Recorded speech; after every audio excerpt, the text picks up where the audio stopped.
Pastor, when was the last time you finished preaching and you walked to the back of the auditorium and you looked at a poor person and said, how are you? When?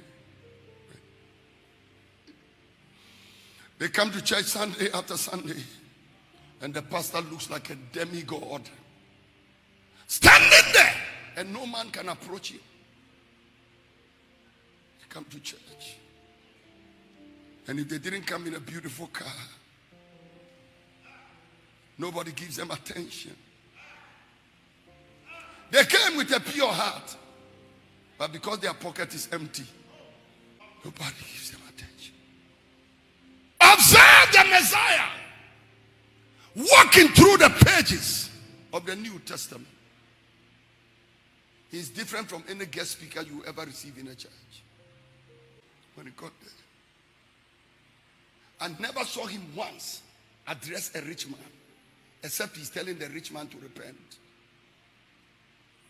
He didn't recognize their presence as a presence to honor the church. When he entered,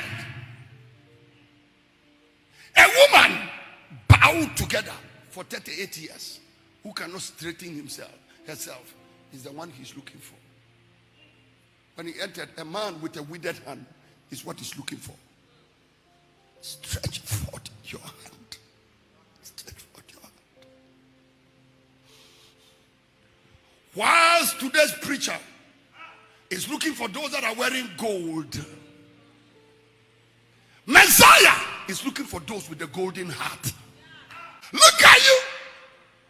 Even a husband, you can't choose one. Because you are not looking at the heart of the man. You are looking at his car. As for me, I cannot marry a man who has no car. I cannot marry a man who has no house. I cannot marry a man who has no business. Can you marry me when I have no bed? Can you marry me when I have no car? Can you marry me when I have no land? Can you marry me when I have no ministry? Sister parasite, can you marry me when I am nothing? Pastor, will you even make me a prayer warrior if I'm poor? I'm poor. I can't fit into the choir. I'm poor. I cannot be an usher. I'm telling you the truth about our churches. A poor person cannot stay here because the poor person may not even be able to afford the uniforms. Does it mean the poor can't sing? The poor cannot be ushers. The poor cannot be pastors. Other pastors will look down on them.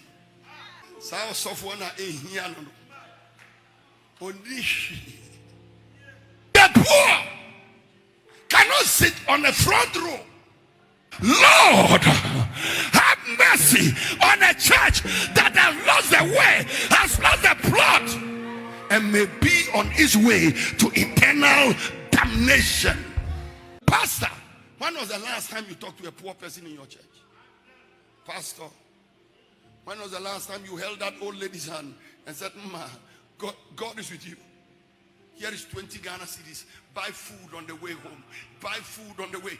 Pastor, when was the last time you paid a child's school fees? Pastor, when was the last time you saw a poor person and cried? He said, I came and died for the poor. I brought the gospel to the poor. The pastors seized the gospel from my hand and they gave it to the rich. They took the gospel from me and gave it to the rich, and gave it to those that can pay, and gave it to those with whom they could do barter trade. I died for the poor. The gospel is preached to the poor. The preachers of the gospel hijacked the gospel like typical mercenaries who are doing smuggling. And they sold it at overprice to the rich. The poor man is sitting at the street light. No gospel. Prophets speak like Jeremiah. Prophets, speak like Ezekiel. Prophets, speak like Isaiah. Prophets, speak like Malachi. Prophets, speak like Hosea. Bring us back to the road. We are lost. We are lost. We are lost. We want to be healed. We want to be saved. We want to be